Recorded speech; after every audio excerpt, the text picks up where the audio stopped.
Sa herë qeverit janë në kriza, ato sajojnë kriza më të mëdha se ajo që ka dalë në mënyrë që të eklipsojnë krizën e parë.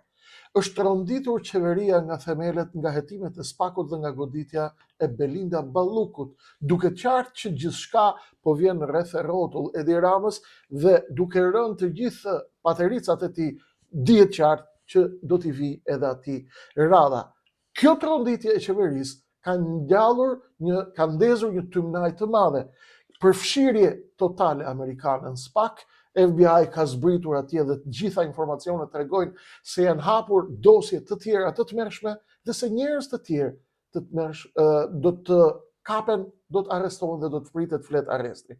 Por, duke parë gjithë këtë situatë dhe gjithë këtë prapasken, cila është loja që është duke bërë Edi Rama për të eklipsuar hatan dhe gjëmën e madhe që është duke ndodhur.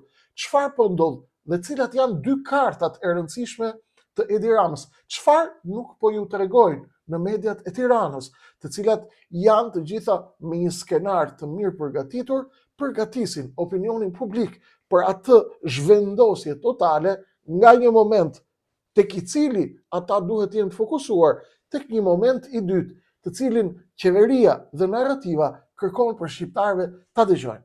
Do t'i diskutojmë të gjitha bashkarisht miq, shpejt e shpejt, me kujdes, me qetësi, në mënyrë që të kuptojmë. Të kuptojmë atë që nuk ju a thonë në asnjë vend tjetër. Të kuptojmë atë që fshihet pas perdes. Frikën. Frika është një element me të cilin luhet fort për të krijuar mjegullën e frikës, mjegullën e ankthit dhe të makthit, dhe mjegulla e frikës është një instrument shumë i rëndësishëm për ta zhvendosur popullin nga një situatë në një situatë tjetër. Tunxha tjetër, uroj të jeni mirë. E nisim bashkarisht një nga një. Kanë dalë dy karta të fundit të qeverisë Rama për të zhvendosur shqiptarët dhe fokusin e tyre nga hetimet e SPAK-ut ndaj Belinda Ballukut, që e kanë tronditur nga themeli qeverinë, dhe të tjera hetime që do të vijojnë, dhe të tjera fleta arresti që pritet të priten në ditët në vijim, do të jetë tronditse. Duroni do t'ju shpjegoj lojën me shumë qetësi dhe me shumë kujdes. Duhet ta kuptojmë këtë moment. Duhet keni parasysh diçka, për të mos i përsëritur dhe për të mos hyrë në shpjegime të jashtëzakonshme. Ju a kemi thënë çdo natë që loja e madhe e botës është duke ndryshuar. Ju e dini tashmë këtë. Bota po ndryshon. Ballkani do të ndryshojë. Në Ukrainë është duke ndryshuar loja nga momenti në moment. Jemi në një moment decisiv, gati në mbyllje të luftës, shumë pranë mbyllje të luftës, që është përgatitur, pra jemi në momentin kur është përgatitur një plan i ri i Donald Trump dhe i amerikanëve i modifikuar për Ukrainën. Me dy fjalë që të mos hym shumë aty, se nëse më mbetet minutazh në fund të bisedës dhe të emisionit, do ta trajtoj pak. Por shkurt, Ukraina është në prag të mbylljes. Ose do të shpërthej fare, ose do të mbyllet fare. Ballkani po ndryshon industria e naftës. Naftna Serbia apo Srpska Industrije, që është nisi. Industria e naftës në Beograd është në kapitullim, edhe pak ditë nga ultimatumi amerikan për Aleksandar Vučićin. Vučići shkon drejt rënies, sepse jo rastësisht dolën edhe videot në të cilat ai shfaqet si një vrasës dhe si një kriminal i cili peshkonte dhe gjuante boshnjakëve, vriste boshnjak pra me snajper, dhe ai e ka mohuar këtë. Vučićit po i ngushtohet laku. Po i ngushtohet laku atij dhe llojit dhe sojit të tij. Sigurisht me rënien e Vučićit dhe me kapitullimin e industrisë së naftës, Beogradi dhe Serbia hyn në një krizë të madhe, të cilën Vučići nuk do ta administrojë më dot. Ndaj dhe ai rrezikon seriozisht rënien atje, dhe largimi i Aleksandar Vučićit sjell radhën këtu në Tiranë tek homologu i tij dhe njeriu i tij më i dashur në Tiranë, që është Edi Rama.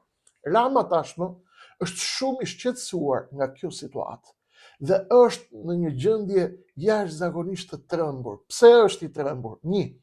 Sepse ai nuk e ndal dot dhe nuk ka fuqi, i ka provuar të gjitha mekanizmat e lobimit dhe nuk ja ka dal as me Giorgia Melonin, as me Erdoganin, as me asnjë aleat të tij në Europë, as me Marta Kosin, as me Marta Lallën, as me Marta Byrekun, me gjithë këta burokratët e korruptuar të Brukselit, të cilët këta i blejnë me para të pista, me para kokaine, me para të gjakut shqiptarëve, për t'i bler atyre deklarata që këtu është suksesi madh, ata janë një lloj si këta këtu. Provoj në vendet e Gjirit, provoj ke sheiku i Emirateve Arabe, sheiku Muhammed bin Zayed, i ka luajtur pra Edi Rama dhe po vërtitet me aeroplanin e tij, gjithandej tashmë në mënyrë që të blej lobim ndërkombëtar dhe të shpëtojë nga kjo furtunë. Për t'i shpëtuar kësaj furtune, ai e di që nuk ka mundësi. Sepse sa po të bjerë, Aleksandar Vučići do bjerë dhe këtu. Është e mbaruar kjo. Është vetëm çështje e kalkulimeve gjeopolitike.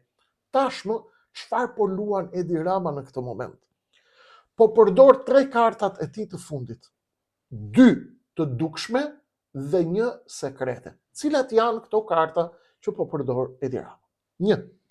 Po nxjerr kartën e ekstremizmit të dhunshëm, që ishte aksioni kundër elementeve ekstremist në Orosh të Pukës, këta djemt me mjekra të cilët ishin të armatosura dhe mbanin flamurin e shtetit islamik dhe të ISIS-it të armatosur dhe që mbanin video për stërvitjen e fëmijëve të vegjël e kështu me radhë. Nga ana tjetër, po përgatit të instrumentalizoj frikën e shqiptarëve ndaj Greqisë, pra po na vjen Greqia, do na marri Greqia, do bëj Greqia, Greqia po na sulmon, Greqia nxorri non grata Tan Hoxhën, Greqia do na bëj këtë, do na bëj atë, dhe nga ana tjetër, përgatiten titujt e emisioneve, Rama dhëm për dhëm me Athinën, pra që të krijohet përshtypja se kemi të bëjmë një hero këtu në Tiranë, kemi të bëjmë me një hero të cilin shqiptarët nuk duhet ta sulmojnë kaq shumë. Ne duhet të sulmojmë Kreshnik Osmanin. Dhe ti themi Kreshnik Osmanit more i poshtër, po ku e ke gjetë kollaren, ku e ke gjetë këmishën, ku e ke blek xhaketën. Gjitha këto të treja këto kushtojnë më pak se 70 euro. Por ai çfarë bën? Ai fut patronazhistët aty dhe patronazhistët thonë, po ty kush të pagu, po ty kush ta ka blet xhaketën, thot një psikopat tjetër, sikur që ka problem me ble xhaket edhe me ble kollare. Pikës pari, çështja e xhaketës dhe kollares është kulturë. Unë jam 3 breza le në qytet, le e rrit në qytet. Nuk kam asnjë supermatësi ndaj vëllezërve të mi fshatar, por fshatarët pa tokë, të cilët kanë ardhur nga lartësit dhe kanë hyrë tek rrethi i orgjive të Tiranës, këta janë të gatshëm të bëjnë kamikazin. Baba im ka qenë tornitor në flotë tregtare dhe hynte në torno me kollare. Unë jam vesh brez pas brezi, jam qytetar, me brez pas brezi jemi vesh me pardysy, me kollare. Baba im është vesh me kapele republike, i ka ra fizarmonikës, i ka ra kitarës, fisi vetë, gjaku vetë, janë kompozitor, janë muzikant. E kemi në gjak, është punë me gjaku kjo, nuk jemi në kështu kokën me 7 cepa. Dakor? Prandaj Rama çfarë bën? Shpik patronazhist dhe çfarë thot? Nuk do të merremi me problemin kryesor, do të merremi me Kreshnikun, do sajojmë Tymnaja, do sajojmë çfarë do sajojmë? Do sajojmë armikun e madh grek. Do sajojmë terroristët, të cilët janë me ISIS-in. Gjysma e misioneve sot paradite janë marrë, ku e kishte ky me mjekrën, a tha ky Allahu Akbar apo tha Allahu Akbar? Çfarë do me thonë kur e thot kështu? Çfarë do me thonë kur e thot ashtu? thirrin ca debil në për studio, të cilët nuk ja kanë haberin se çfarë luhet dhe bëjnë ata rolin e maskimit të tyre. Çfarë bëjnë? E zhvendosin vëmendjen popullore nga problemi kryesor që është rënja e qeverisë tek problemi i ekstremizmit të dhunshëm.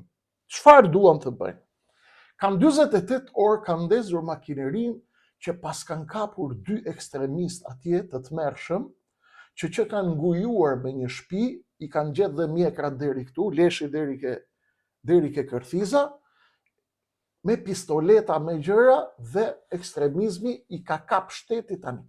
Kush është mesazhi këtu?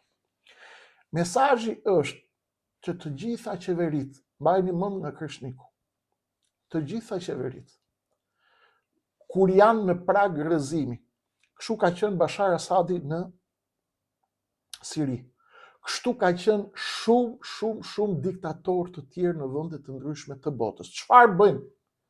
Diktatorët përpara se të bien, apo përpara se të marrin goditjen e tyre finale, krijojnë situata me grupe ekstremiste apo terroriste, të cilët kapen, intimidohen, lançohen, merren gjitha mediat me të, dhe nëpërmjet kësaj mënyre Serbia dhe Beogradi, i cili kontrollon të gjitha elementet terroriste dhe ekstremiste, të gjithë psikopetërit e Ballkanit që maskohen me fe islame dhe që bëjnë thirrje për psikopatira, për ekstremizëm, për dhunë, për teorira idiote, që muslimanët e Shqipërisë nuk i kanë njoftë ndonjëherë historikisht, paguhen nga Beogradi.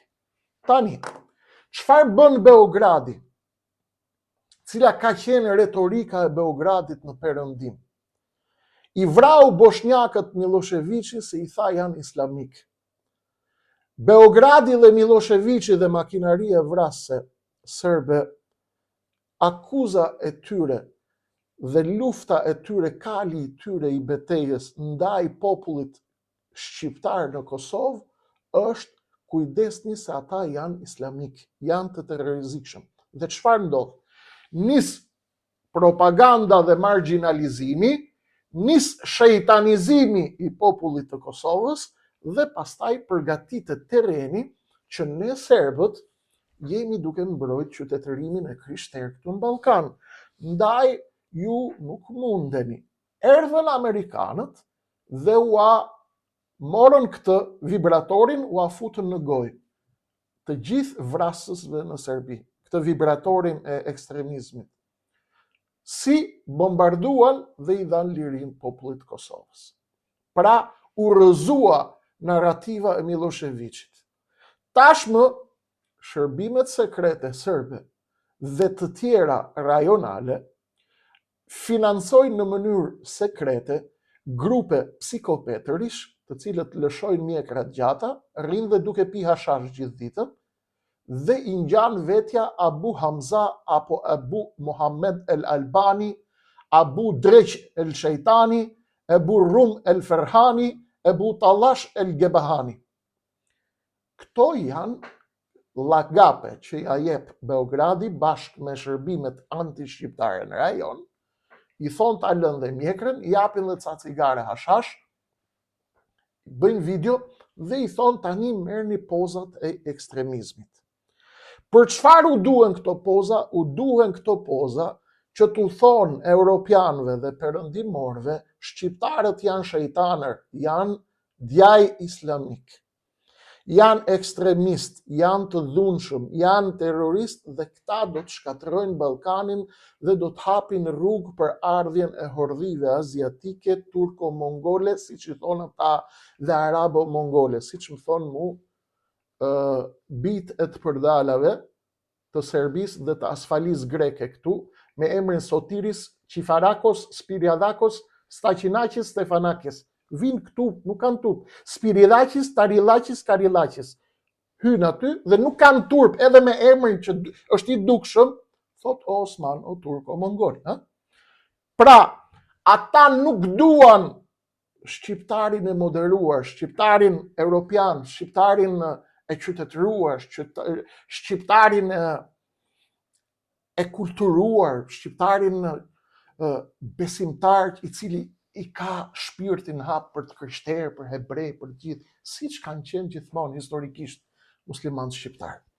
Edi Rama, i mësuar nga Beogradi dhe i dirigjuar prej atje, tashmë ndërton një gurgule me 2 psikopetër atje, të cilët i gjëmo ka shiku dhe antiterrori pikrisht tani.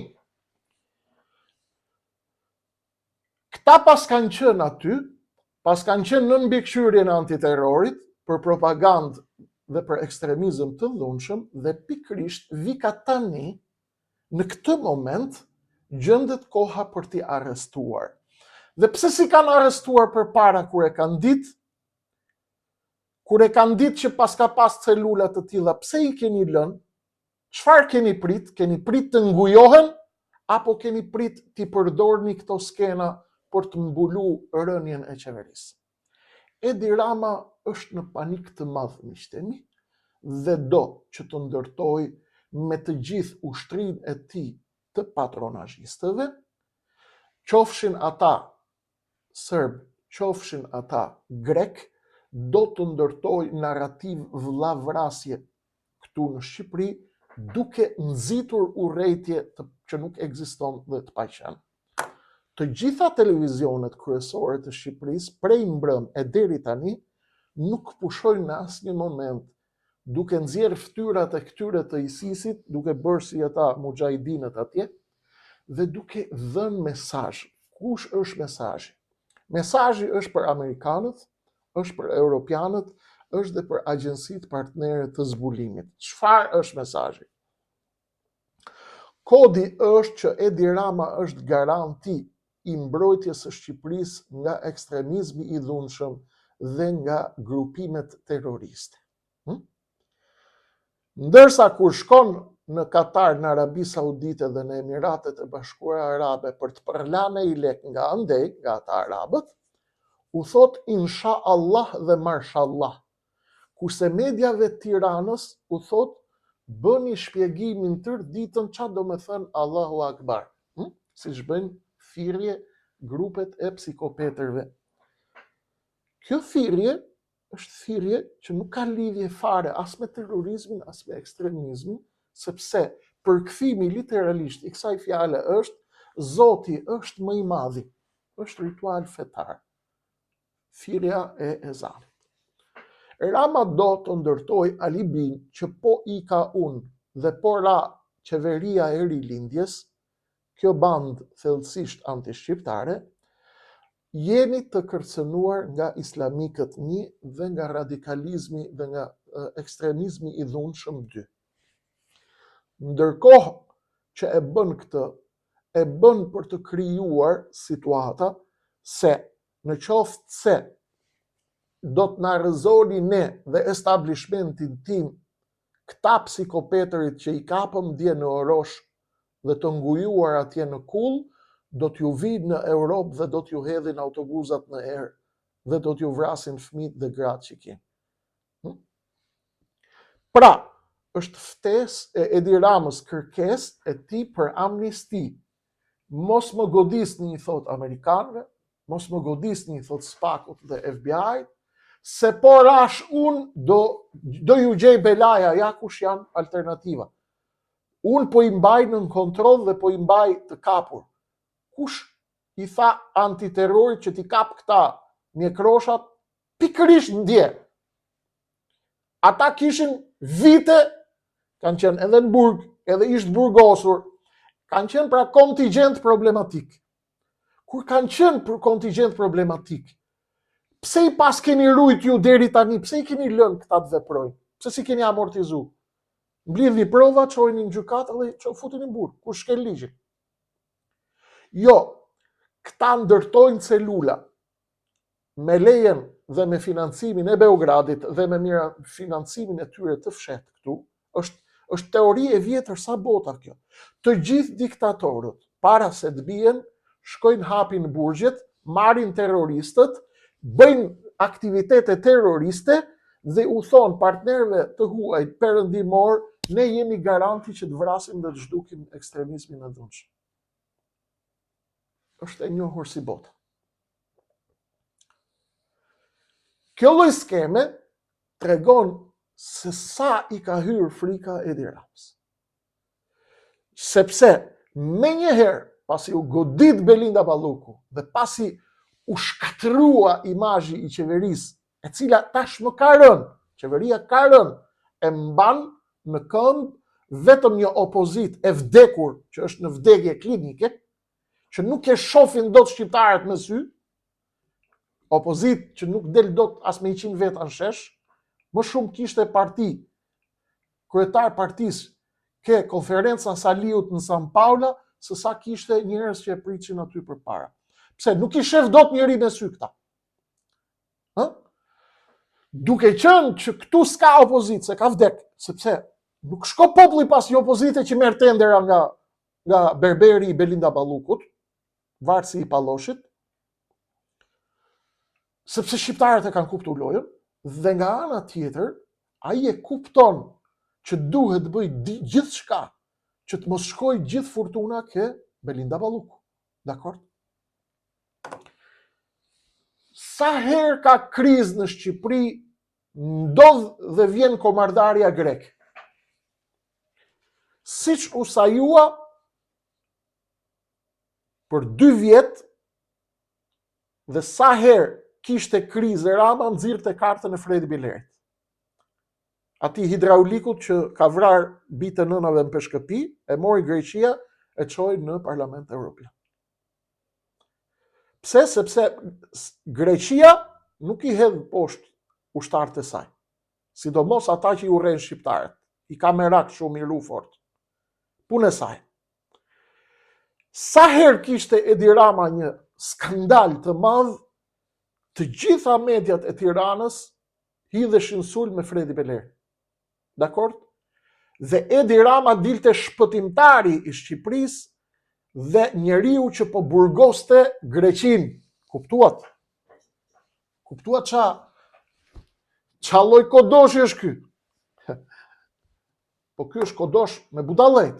Nuk është dot kodosh me të gjithë. Opozita ka vdek. Rama ka vetëm një rrezik. Spakun, ndërkombëtarët që janë mbrapa spakun. Altin Dumanin ai e nxjerr nga loja mrena ditës me 10 prokurorë atje. Altin Dumani e kaloi si e kaloi, shkoi në Europë tani, i tha unë e bëra punën time, me 11 dhjetor vjen pasuesi i Dumanit, do largohet ky, lojën do ta vazhdojë tjetri, shpëtoi Duman. Dosjet e mëdha do t'i bëja i tjetri që do vi mrapa. Fortuna po vjen, sepse Rama e di se sa lloj dosje shka. Është me Gonigali, është Bela. Bela po është kutia zez, Bela Balluku, Belinda. Belinda që kishte ardhur nga Greqia në Shqipëri. Dhe mbriti Majat. Kush ishin kualifikimet e saj që mbriti Majat, e di vetëm sekti i Edi Ramës. Është me Gonigali, është karteli Sinaloas, është ai tipi që u arrestua atje që ja bllokun Departamenti Amerikan i Thesarit, ja bllokun lekët në Amerikë, në Kanada dhe në gjithë botën. Ai biznesmeni që kishte ardhur, ishte taku me Edi Ramën në Tiranë për të bërë kazino dhe për të pastruar lekët. Kupton? Tashmë, i gjendur në këtë panik të madh, Rama lëviz 2 kartat e tij të fundit, që janë ekstremizmi i dhunshëm, po vinë terroristët dhe më mbani mua se unë do ju ruaj nga këta, dhe Beogradi i cili luan në Kosovë, në Shqipëri dhe në trojet shqiptare, me psikopetër që vetë quhen musliman, pinë gjithë ditën cigara, hashash edhe çaj, dhe pretendojnë se do të shlirojnë dhe do binë kalifatin këtu në Ballkan dhe do binë fenë e Allahut. Kuptoni? Këto grupime kanë lidhje të drejtë për drejtë me shërbimet e Beogradit dhe të regjimeve dhe të shërbimeve të tjera anti-shqiptare në rajon, Sepse celula të tilla duhet të aktivizohen pikërisht në ato momente në të cilat shërbëtorët e Beogradit dhe ndonjëherë të Athinës këtu në Tiranë ndjehen në rrezik.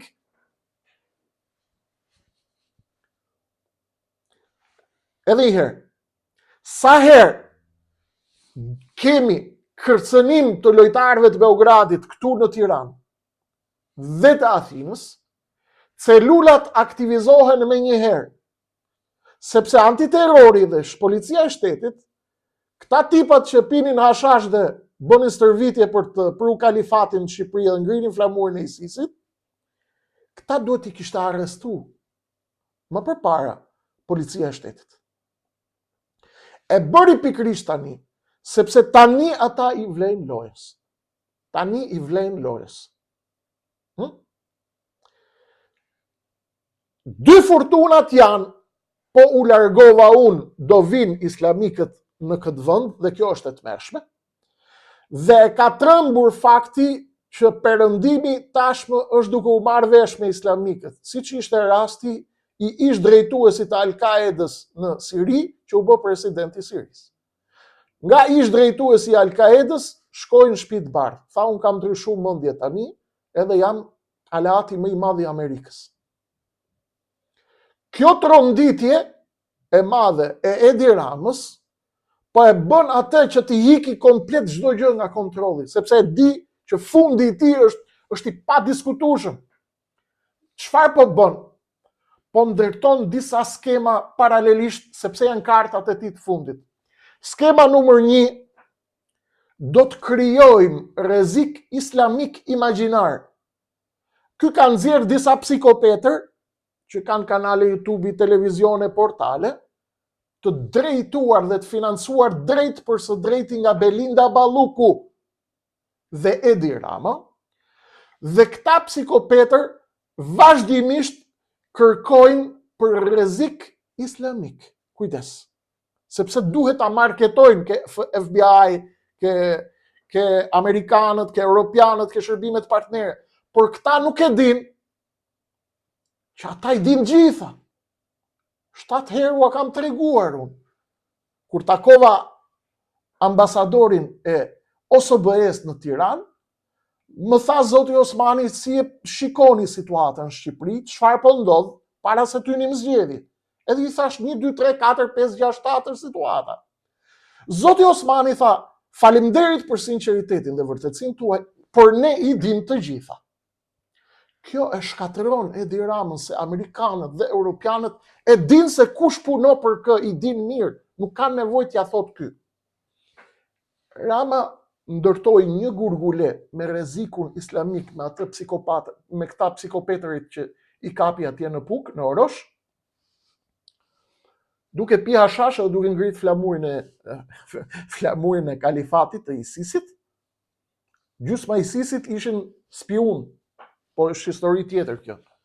Ishin të gjithë agent, por është histori tjetër. Kjo e marrim një herë tjetër këtë me kujdes.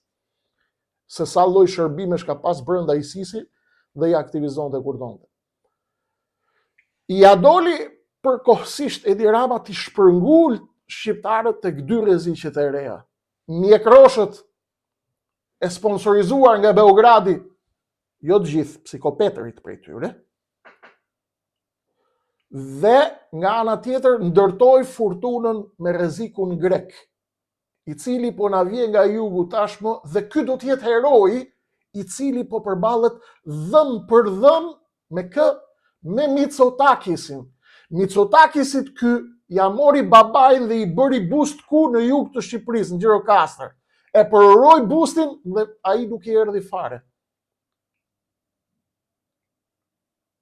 Nga Greqia se erdhi fare ke përurin. Greqia po bën presion. Pse? Sepse Greqia e di që Rama do të bjerë. Dhe i thot Edi Ramës tani do t'i lëshosh gjitha. Greqia në këtë moment është duke bërë ndarjen e kufirit detar me Libin dhe duhet merret vesh me Turqinë, sepse Turqia kontrollon shumë nga grupet rebele në Libi. Dhe nëpërmjet Turqisë do të shkojë në një marrëveshje me Libin për kufizimin e ujrave territoriale në mesdhe ndërmjet Greqisë dhe Libisë, që është në Afrikën e Veriut. Të njëjtën gjë do ta bëj tani këtu në Shqipëri. Pse? Sepse janë pasuri maramëndse, gazi natyror dhe nafte, ku në detin Mesdhet në tërësi, por edhe në Jon, aty ku synon Greqia që të vijë në Shqipëri. Duke e parë Ramën në rënje e sipër, Greqia bën 2 lëvizje me një gur. Vret shumë zogj me një gur. 1, i bën presion Ramës dhe i thot, ti tani je i rënë, në qoftë se ne do mbështetjen apo ne të lobojmë për ty, ti do të na mbulosh kërkesat tona, pra do të bësh lëshime, ku ka lëshim më të madh se ta çosh çështjen në Hag. Bukur shumë. Dhe nga ana tjetër, ti do bësh sikur do na sulmosh ne, dhe ty do të bëjmë hero, pra heroi që po lufton me grekërit. Rama me grekërit. Në fakt, Ramën nga urat e Parisit, atje ku rrinte me thonjë të paprer, e solli tashmë ish kryetari i ndjerë i Partisë Socialiste, Fatos Nano, i cili ishte shumë i dashuruar me Greqinë gjithashtu. Më vonë, Nano shprehu pendes dhe tha, e mora tha nga Greqia, tha që i bëra vetës dhe që i bëra Shqipërisë, e mora me thonjë të paprer, tha nga urat e Parisit dhe e solla këtu. Në fakt, grekët ishin pas Fatos Nanos, dhe grekët ishin ata të cilët i thanë Fatos Nanos që këtë do ta fusim lojë tani. Erdhi si erdhi, bëri si bëri karrierë, u fut, tentoi pasaj të ngjitet lart dhe u bë ajo që në mënyrë brillante e quante Fatos Nano një mason i kamur. Masoni i kamur që ja hëngri kokat gjithë shokëve të vet, tashmë do të haj kokën e Shqipërisë, por nuk do të mundet. Dhe çfarë ka shpikur? Ka shpikur rrezikun nga islamikët, me 2-3 psikopat që i financon Beogradi, celula që i financon Beogradi këtu në Kosovë dhe në rrugët shqiptare, dhe nga ana tjetër ndërton narrativën që ky është heroi që po lufton me Greqinë, dhëm për dhëm me Greqinë, që është një rrenë e madhe, sepse ky nuk bën asgjë tjetër përveç se një balancë të shitjes së pasurive të shqiptarëve ndërmjet lojtarëve rajonal. Pra u jep grekëve çfarë duan grekët, u jep turqëve çfarë duan turqit dhe u jep italianëve çfarë duan italianët, në mënyrë që të jetë lojtari balancues këtu në Shqipëri.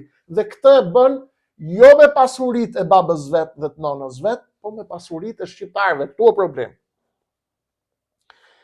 Në këtë moment ai e ndërton gjithë këtë, rreziku nga islamikët, luftëtari dhe gardiani mbrojtësi i Shqipërisë nga grekët, nga shovinistët grek, të poshtrit që duan të na marrin jugun e Shqipërisë, dhe del ky dhëm për dhëm me armikun grek, dhe nga ana tjetër nxjerr disa psikopetër nëpër internet, nëpër rrjetet sociale, nëpër YouTube, të cilët karikojnë budallëjt dhe përrojnë psiqik të popullit shqiptar me ëndrrën e madhe që tashmë ju do hani me luk floriri, ju do shpëtoni, erdhi fundi, maroj, do hym në xhenet, shqiptarët janë zanafilla e universit, shqiptarët kanë kriju universin, shqiptarët do të jenë të parët në botë, nuk do ketë më varfari, nuk do të ketë më fukarallik, ju do hani me luk floriri, ju do merrni hotele,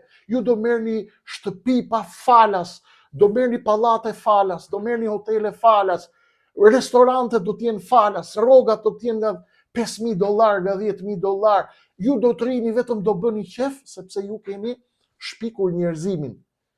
Këta janë për administrimin e përrojit psiqik. Sepse në këtë vend numri i budallëve, ua kam thënë, është në rritje të frikshme.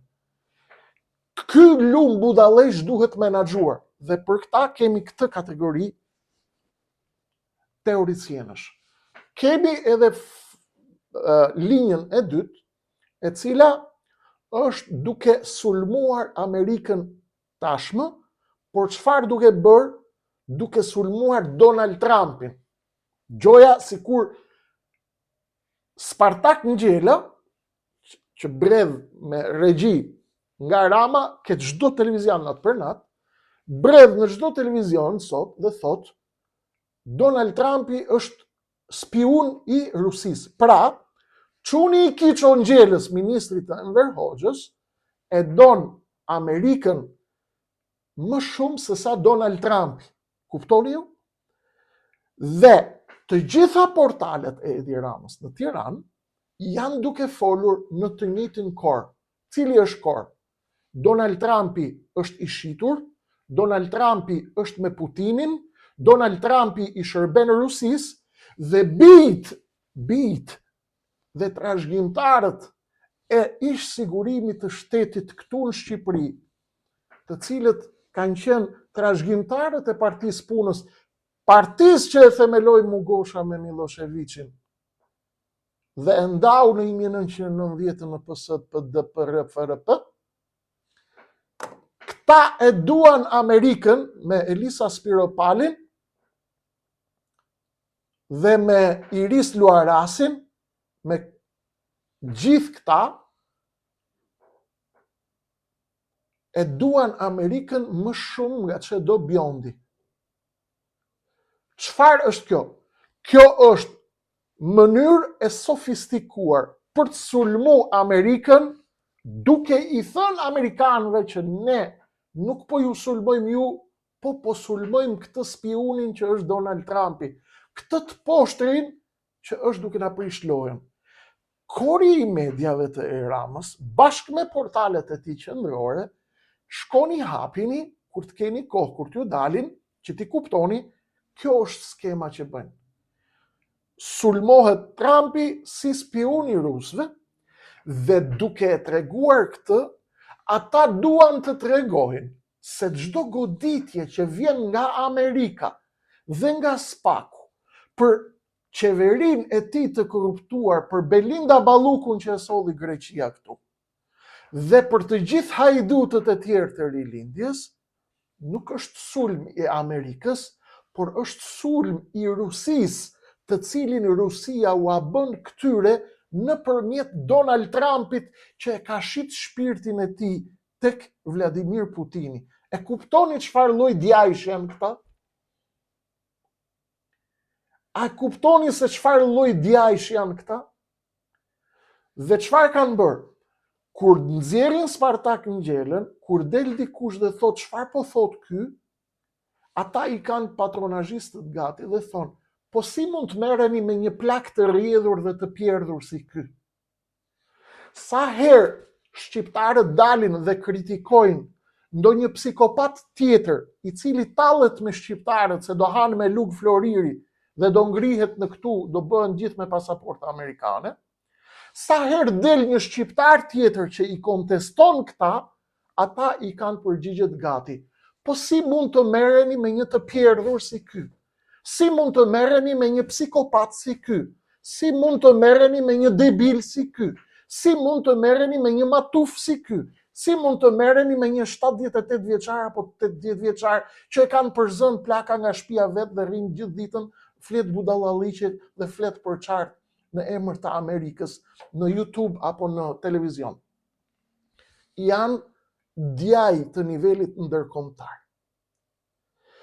Ky skenar i ndar në narrativën e medias dhe të portaleve që sapo a shpjegova, në narrativën anti-greke të sajuar për të krijuar armikun e ri grek dhe narrativën e rrezikut islamik, janë kartat e fundit që i përdor regjimi i Tiranës për të shmangur rënien, dështimin dhe kapitullimin e tij. Janë të pashpresë, çfarëdo që të bëjnë, janë të rënë, çfarëdo që të bëjnë, dhe të gjitha skemat dhe mekanizmat që do t'i përdorin janë jashtë kontrollit të tyre. Edi Rama, ti e di që unë e njoh lojën dhe ti e di se çfarë po them unë.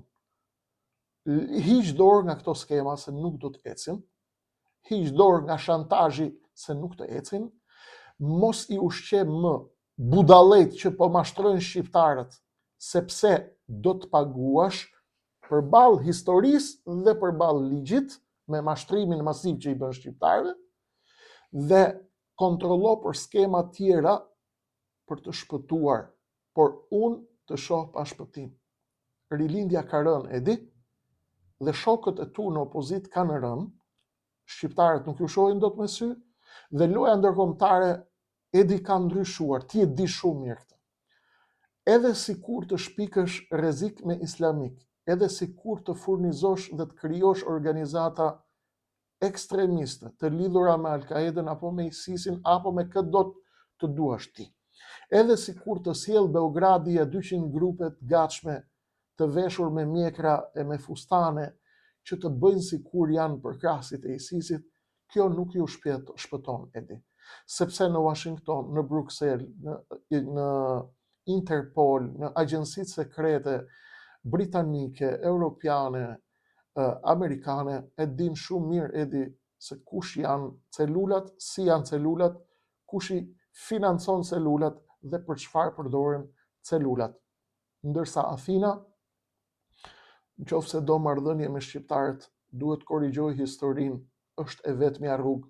Mënyrat e tjera për të shpëtuar Edi Ramën dhe klasën politike mëkatare të shitur tek asfalia greke apo tek qarqet shoviniste greke është mënyra më e gabuar për të ardhur dhe për të ndërtuar marrëdhënie të mira me shqiptarët dhe me popullin shqiptar në tërësinë e tij, në trojët e tyre etnike, por edhe në diasporë. Kaq kisha miq për sonte, rishikojini me kujdes tezat që ju shpjegova, sepse do ju duhen që të kuptoni lojën e madhe. Ju falenderoj nga zemra, ju bëj një shpjegim miqësor të gjithë atyre të cilët komentojnë zërin tim. Unë nuk bërtas, unë kordat e zërit i kam me intonacion shumë të lartë. Unë kam qenë projektuar për soprano, për tenor, për të qenë këngëtar, për të qenë diçka, sepse kam dhe zë për muzikë. E kam timbrin e zërit, e kam shumë të fortë, e kam shumë të lartë. Kjo nuk do të thotë që unë e ngre zërin, sigurisht unë impresionohem momente të caktuara, unë emocionohem momente të caktuara, sepse zëri bëhet bashkëudhtar i shpirtit në atë që flasim, por duhet më duroni në këtë pjesë, sepse zëri im kumbues është për arsye se ashtu e ka kriju i Madhi Zot. Kordat e mia të zanore nuk janë qëllim në vetvete. Por mos prisni në asnjë moment që unë të flas me këmbë në ujë të ftohtë dhe kështu me këmbët gjithë fresk dhe duke i bërë fresk me pupla me afrikan, kur ta shoh që vendi im po zhduket, kur ta shoh që vendi im po zhbëhet, kombi im po zhbëhet dhe populli im po shpopullohet. Këtë nuk e realizoj dot. Këtë lloj improvizimi ndoshta duhet ta bëj për hatër të komunikimit. Dikush thot, folo njëri, thot, po fol me qet. E kam zërin të lartë. Zëri im është i tillë. Kjo nuk ndryshon dot. Do ta ulim zërin, po patjetër. Çështja e emocionit do t'ju kërkoj ndjes atyre që e pranojnë ndjesën dhe atyre që se pranojnë ndjesën. Gjendja emocionale e një njeriu që e ka çështjen për të cilën lufton, e ka pjesë të gjakut të tij, të roazave të gjakut, nuk kontrollohet lehtë.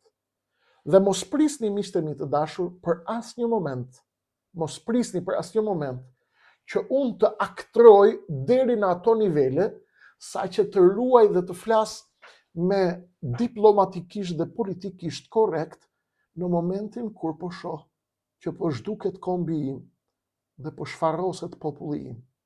Këtë nuk do të mundem dhe s'kam për të mujt kurrë për ta improvizuar. Pjesën tjetër, patjetër, do të përpiqem të punoj me kordat e zërit në mënyrë që të ruaj një nivel komunikimi të pëlqyer për të gjithë. Kaq kisha për sonte, pjesa tjetër vijon si gjithmonë në numrin e ardhshëm. Roft Shqipëria, Shqipëria e shqiptarëve, vdekje tregtarëve. Natë e mirë.